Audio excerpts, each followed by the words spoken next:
Jean-Henri, est-ce qu'on a une chaîne? Oui. Comment elle s'appelle? Non, non. Ça va, moi? Oui, j'ai vu qu'on avait pas de moyens, c'était qu'à Paris, il a été mieux.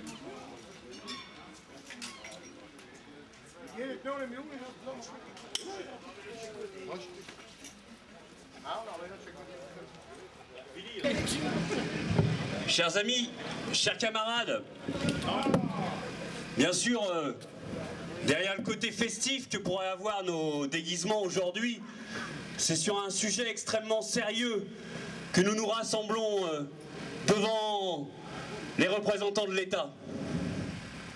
Tout d'abord, je voudrais remercier nombreux camarades des syndicats de la région dieuppoise qui sont présents.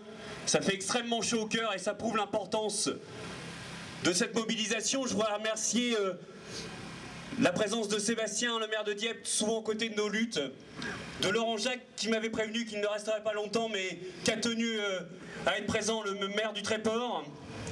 Nous sommes rassemblés aujourd'hui devant la sous-préfecture pour montrer notre solidarité avec les camarades d'Air France.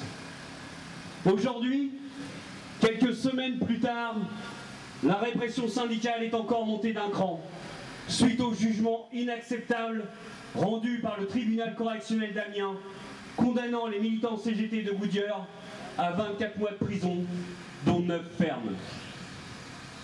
C'est l'arme avec laquelle Hollande, Valls, Taubira avant et maintenant l'immonde Jean-Jacques Urvoas, celui qui qualifiait récemment les députés frondeurs du PS d'être dans une logique de djihadistes, ou encore Cazeneuve, comme l'ensemble du gouvernement, ont décidé d'intimider tous les salariés qui se battent pour leurs droits et leurs emplois. Le rapport de force est notre seule arme. Une chemise arrachée, 30 heures retenues dans un bureau. Plus localement, les 4 salariés de Dieppe Diffusion Presse ont été convoqués hier au commissariat pour avoir soi-disant dégonflé les pneus de leur camion leur dernier jour de travail. L'employeur, qui a magouillé avec l'État pour organiser les licenciements, a osé déposer plainte nominativement contre les salariés qui défendaient leur emploi pour dégradation de matériel.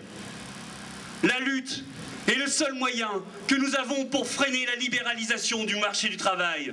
C'est unis, tous ensemble, solidaires et revendicatifs, que nous pourrons enrayer la machine de destruction massive mise en route par le patronat et l'exécutif aux ordres. En effet, l'inspection du travail valide par là même la défense de la CGT qui consistait à mettre en évidence que les salariés incriminés par Air France étaient avant tout des victimes. Ils étaient condamnés pour avoir manifesté contre la suppression des 2900 postes. Ils étaient condamnés pour l'exemple. Et peu importe que la colère des salariés fût justifiée et légitime, l'exemple de leur rébellion était trop dangereuse. Chez Goodyear, c'est exactement la même chose.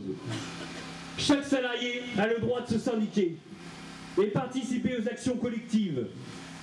Négociations, manifestations, grève, c'est cela la liberté syndicale. Je le répète chaque fois que l'occasion se présente. Se syndiquer et faire grève est un droit garanti par la Constitution française. Mais de nouveaux droits doivent être créés. Le droit de travailler pour tous et de défendre son emploi par n'importe quel moyen face à la violence patronale. Parce que ce sont les licenciements qui constituent la véritable violence dans le monde du travail. L'histoire des Goodyear, comme on les appelle, elle est vécue chaque jour par des millions de des milliers de salariés à qui on annonce qu'on ferme leur usine, qu'on casse leur outil de travail, qu'on les prive de revenus et de dignité.